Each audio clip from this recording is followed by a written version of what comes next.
Olá, este é o CNN Money, o podcast que te ajuda a tomar as melhores decisões. Hoje é segunda-feira, 14 de novembro. Eu sou Thaís Herédia. Mesmo aqui numa segunda-feira pré-feriado, vamos juntos passar pelo que é mais importante na economia no Brasil e no mundo.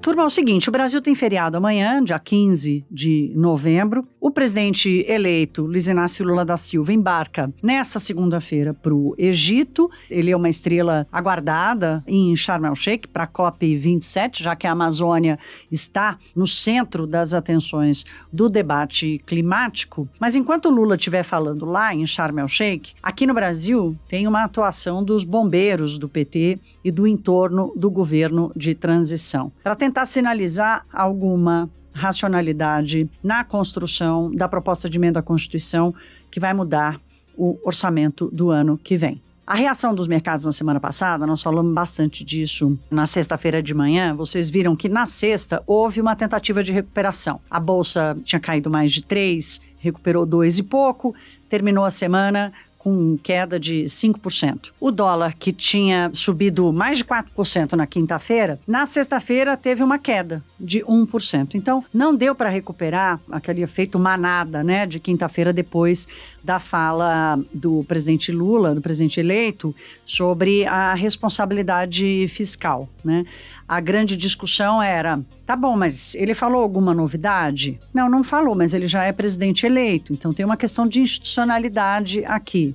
Na discussão sobre a PEC da transição, que eu acho que é um pouco os pontos que nós vamos tratar no episódio de hoje, são duas as principais cobranças, 2 temas principais. O primeiro deles é o seguinte: como que o novo governo quer acabar com a regra fiscal que está vigente no país? Tem furo? Tem. Foi desrespeitada? Foi, várias vezes. Mas o Brasil em algum momento vai precisar parar de pensar assim, mas todo mundo fez, por que eu não posso fazer? Quer dizer, exatamente porque o teto de gastos foi extremamente desrespeitado até agora, é que ele precisa de respeito. Não o teto de gastos, mas qualquer regra fiscal que valha precisa ter credibilidade por causa da quebra dessa confiança no regramento fiscal provocada pela política de Paulo Guedes, principalmente nesse último ano do governo. Então, o fato do teto de gastos ter sido desrespeitado tantas vezes é que deveria ser um dos principais motivos de preocupação com a âncora fiscal, né? Então,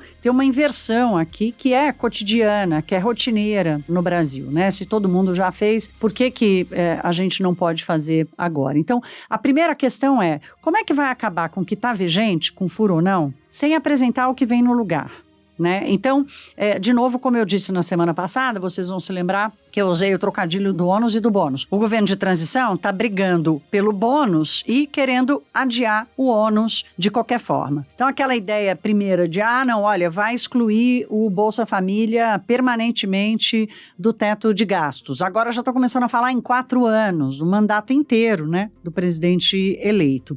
Algumas vozes apareceram para segurar um pouco isso. O Ciro Nogueira, por exemplo, o ministro-chefe da Casa Civil, disse assim, ok, beleza, podemos aumentar o orçamento do ano que vem para o pagamento dos R$600 e do aumento real do salário mínimo, que eram também promessas do presidente Jair Bolsonaro. Mais do que isso, ele não quer. E ele ainda é uma figura, né, que tem um peso importante no Centrão, que ainda está com mandato no Congresso Nacional. Outra voz que apareceu também de liderança foi do Rodrigo Pacheco, presidente do Senado, que disse assim, olha aqui, o teto de gastos é importante, apesar dele ter patrocinado boa parte dos furos, né, que aconteceram, porque afinal de contas mudanças na Constituição foram feitas sob mandato de Rodrigo Pacheco como presidente do Senado, ainda assim ele botou um freio de arrumação ali e disse assim, olha aqui, nós vamos ter que discutir uma regra fiscal e tal. Então assim, quanto isso realmente vai acontecer, ainda não se sabe, mas a dúvida permanece, né? Vai poder mexer no orçamento do tamanho que pretendem, sem botar um arcabouço, sem botar uma âncora fiscal no lugar, né? Por que estão antecipando essa decisão? A segunda dúvida é sobre o ministro da Economia. E a grande questão aqui é o seguinte, várias lideranças do PT, do entorno do Lula, semana passada disseram assim, não, olha aqui, primeiro nós vamos fazer a política econômica, depois a gente escolhe o nome. Uma outra inversão, porque afinal de contas, a credibilidade da pessoa, da persona, né, na liderança política, ela conta muito ainda. Se você não se lembra, eu vou refrescar sua memória, o Ilan Goldfein, que é economista e foi diretor do Banco Central, lá no comecinho dos anos 2000, fez uma transição de Fernando Henrique para Lula e voltou como presidente do Banco Central em 2016, a convite de Michel Temer, que assumiu depois do impeachment de Dilma. O Ilan Goldfein conseguiu restaurar a credibilidade do Banco Central, parte pela sua política, sim, mas parte pelo seu nome. A mesma coisa, Henrique Meirelles, quando foi apontado como presidente do Banco Central de Lula em 2000, a partir de janeiro de 2003. Então, o nome sim faz diferença. Então, a inversão aqui está no seguinte, peraí, mas aí a política econômica, alguém vai ter que aceitar ser desse jeito? Quer dizer, a pessoa que vai conduzir a política econômica do país não está liderando o debate para a construção dessa política econômica. Onde está essa pessoa? Aí surge o nome de Fernando Haddad. O ex-prefeito foi candidato à presidência em 2018, candidato ao governo de São Paulo agora em 2022, derrotado ambas as vezes. Fernando Haddad vai com Lula para o Egito, nesta segunda-feira. O nome dele passou a ganhar força novamente. Tinha sido um nome lá atrás, o mercado reagiu, daí agora volta novamente com força e parecendo ser realmente o preferido de Lula. Mas na tentativa de segurar um pouco, de tentar manter o mercado minimamente dócil, o núcleo petista continua soltando que o Henrique Meirelles, que nem no governo de transição continua sendo um nome possível. Então há uma jogada política importante, são as cartas da política que estão sendo jogadas agora, portanto ainda não sabemos, estamos muito no campo da especulação, né? Costumo dizer bastante isso aqui, quando falta informação, quem ganha é a especulação, e os preços são formados na especulação. Então, essa segunda-feira tem uma expectativa de que o mercado brasileiro pode, de duas uma, pode fazer uma correção, meio que zerando as suas posições, né? Ficando meio de lado, meio no 0 a 0, afinal de contas, terça-feira tem feriado, o presidente eleito Lula está fora, quer dizer, não tem nenhuma coisa que será decidida nos próximos dias. Lá fora, sim, tem bastante coisa acontecendo, já vou falar disso. Então, é um pouco que, para fazer um hedge ali, se colocar um pouco protegido diante de um dia da semana, uma terça-feira, que vai ser um dia importantíssimo lá fora, com sinalizações da economia americana, com sinalizações do encontro de Joe Biden e Xi Jinping, já vou falar mais disso. Então pode haver uma tentativa do mercado brasileiro de se colocar ali numa posição de proteção, né? Proteção do feriado e proteção também dessa ausência de novidades para os próximos dias. Então, fechamos a semana passada com bolsa em queda de 5% e dólar em alta de 5%, e essa semana, se formos acompanhar, por exemplo, a abertura dos negócios nos Estados Unidos, hoje as bolsas abriram em queda, daqui a pouquinho eu vou falar mais disso, mas ainda é um ambiente de extrema incerteza. E nós estaremos aqui para acompanhar tudo de perto. Bem, minha gente, quero trazer aqui para vocês duas falas do Sérgio Vale, nosso comentarista de economia aqui na CNN. A primeira delas sobre um efeito que vai acontecer, né? Afinal de contas, não importa o tamanho mais ou o tempo, o que sabemos é que as contas do ano que vem terão um déficit importante, né? Esse ano deve fechar com superávit por vários motivos, inclusive aqueles que não são permanentes, que são excepcionais, né? E que, portanto, isso não dá louros a ninguém exclusivamente, mas sim à conjuntura como um todo. Mas ano que vem o déficit já está contratado, né? E qual será o tamanho desse déficit e como ele será financiado? Acho que aqui o Sérgio Vale traz um debate importante, que ele quer dizer o seguinte, olha, afinal de contas, né? Como é que a gente escapa disso? Como é que a gente acompanha a execução desse orçamento tão grande, já prevendo um déficit tão grande? Vamos ouvi-lo. PEC da permanência, PEC da crise fiscal, os nomes não são nada positivos em relação ao que está vindo aí pela frente. E, de fato, a gente está falando de um gasto extra que está sendo colocado do Bolsa Família, que não é pequeno, 175 bilhões de reais. Sobra 105 bilhões dentro da regra do teto, com essa transição do Bolsa Família para fora da regra do teto. E aí a gente está falando de um rombo significativo que a gente vai ter em 2023. Antes dessa história toda, né, Thaís, o déficit público esperado para 2023 era da casa de 65 bilhões de reais. Na verdade, provavelmente seria mais do que isso, porque o crescimento estimado pelo governo estava muito alto e as estimativas estavam rodando em torno de 100 bilhões de reais de déficit já para 2023, antes dessa questão do teto. Aí você soma 175 com 100 bi, a gente está falando aí de um déficit para o ano que vem que pode chegar a quase 300 bilhões de reais. De partida, para começo de governo, um déficit dessa magnitude, se como resposta você não tiver uma mudança muito importante do regime fiscal a partir do ano que vem, uma nova regra do teto aperfeiçoada, mas tendo que ter um novo regime fiscal, o governo vai antecipar e, como a gente viu semana passada, essa crise vai vir com força aí pela frente. Então, essa PEC da transição tem que ser muito bem desenhada e a gente precisa ter logo o novo ministro para saber também o que vai ser o regime fiscal a partir do ano que vem, a partir de 2024. E tem um outro ponto importante aqui do Sérgio, perguntei para ele como é que ele estava assistindo ao comportamento, por exemplo, de quem está participando da equipe econômica de transição, né? Temos lá Pércio Arida, Nelson Barbosa, Guilherme Melo, André Lara Rezende, tiveram sua primeira reunião na sexta-feira. Raquel Landim, nossa analista aqui na CNN, já apurou que foi um clima positivo, propositivo, né? Uma tentativa de encontrar um caminho do meio, mas ainda não temos novidades. Por enquanto, estamos aí, sem novidades, estamos só no campo das hipóteses e das especulações e tudo está sendo estudado. O que sabemos é que não há uma definição esperada para a PEC da transição ou PEC do Bolsa Família, enfim, vocês viram lá as opções que o próprio Sérgio Vale citou, nos próximos dias.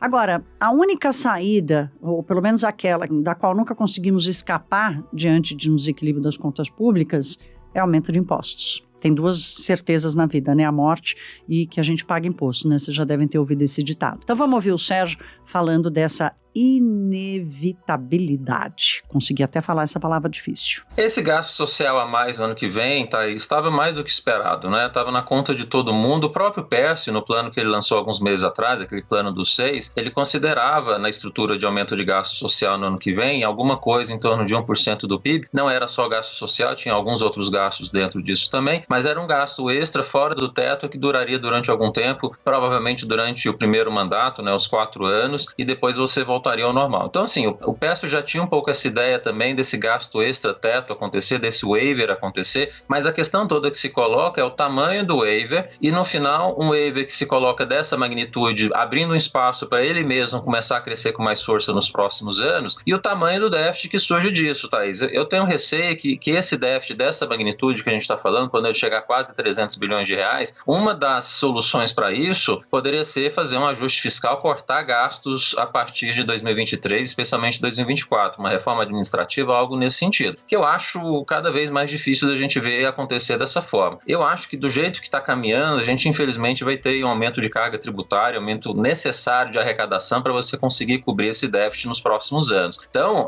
esse regime fiscal que está sendo construído, eu tenho a impressão que está caminhando aí para a gente ter um aumento de carga tributária aí nos próximos 2 anos vindo pela frente.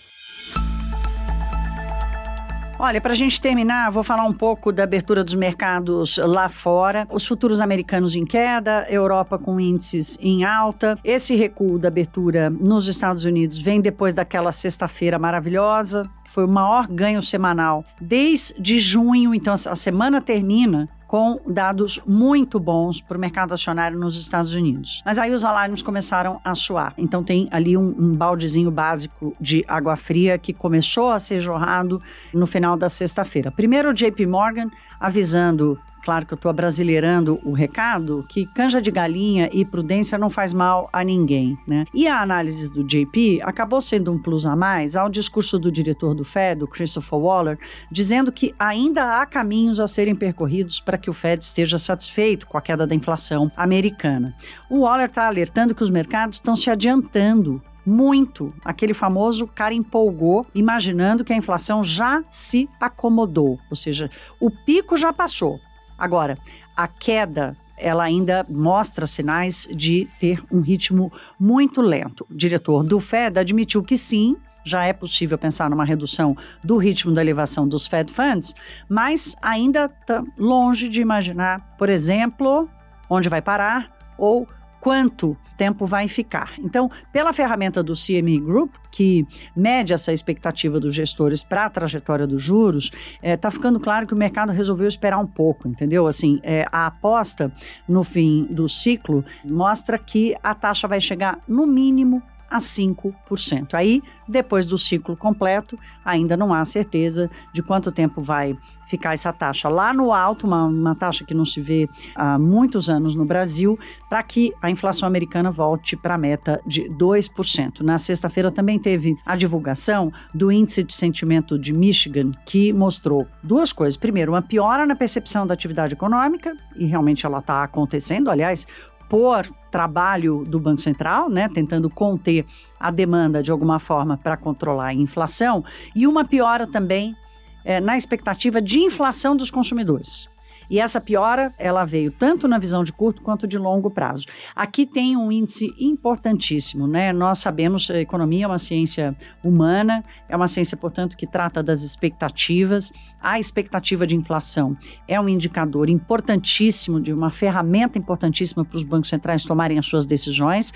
Nós, aqui no Brasil, por exemplo, já vemos o nosso Banco Central dizer, olha, eu estou olhando lá para o primeiro trimestre de 2024. Você nem começou a montar a árvore de Natal de 2022 e o Banco Central já está olhando para a inflação lá do comecinho de 2024. Então, por causa disso, porque a expectativa está mostrando que a inflação lá no começo de 2024 ainda não está no centro da meta. Isso significa o seguinte, que nós, os agentes econômicos, e a gente fica espelhado ali pela leitura dos analistas e de quem olha a economia mais de perto, ainda não acreditamos que a política monetária adotada até agora vai conseguir corrigir. Hoje é segunda-feira, tem relatório Focus, então não vou conseguir dar aqui para vocês, mas amanhã, terça-feira, mesmo feriado, teremos podcast, vou analisar o que veio no Focus e também o IBCBR, que é o Índice de Atividade Econômica calculado pelo Banco Central do mês de setembro. Caiu bastante em agosto, há uma expectativa para uma leve recuperação agora no mês. Os dados já de atividade econômica mostrados pelo IBGE dos 3 principais setores mostram que sim, o mês foi de alguma recuperação. Então, isso tudo misturado com o que está acontecendo na economia internacional, minha gente, mostra o seguinte, a desaceleração da atividade econômica é uma realidade nas economias internacionais, né, nos países desenvolvidos. O Brasil pode sim sair raspando sem necessariamente entrar num período recessivo. Isso ainda não está em nenhum cenário, pelo contrário, há um movimento de mudança da análise, de correção da expectativa para o crescimento econômico de 2023 para mais perto de 1% do que de 0,5%, como estava até poucas semanas atrás. Então, o Brasil vai conseguir escapar, mas, como eu sempre digo, o Brasil já teve a proeza de entrar em recessão quando o mundo crescia, dificilmente vai ter a proeza de crescer muito enquanto o mundo está em recessão, especialmente aqueles que puxam a atividade econômica internacional. Hoje, segunda-feira, então, teremos essa sinalização dada pelo Focus. Sabe uma novidade que pode vir do Focus? Uma mudança na expectativa para a taxa de juros. Na semana passada, os economistas que se encontram todos os trimestres com os diretores do Banco Central só falaram disso, da preocupação deles com o fiscal. Ora, se temos uma política fiscal mais expansionista, de maiores gastos, a resposta do Banco Central é subir juros. Então, algumas sinalizações podem vir do Focus dessa segunda-feira e também do IBCBR sobre atividade econômica. No episódio dessa terça-feira eu volto contando tudo para vocês, tá bom? Até lá, se cuidem, um beijo.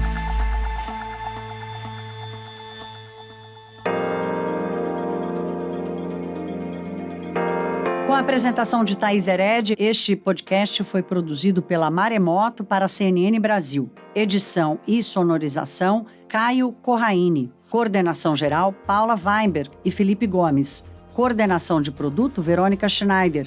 Coordenação editorial, Diego Toledo. Você também pode ouvir o CNN Money no site da CNN Brasil. E aproveite para conhecer os nossos outros programas em áudio. Acesse cnnbrasil.com.br/podcasts.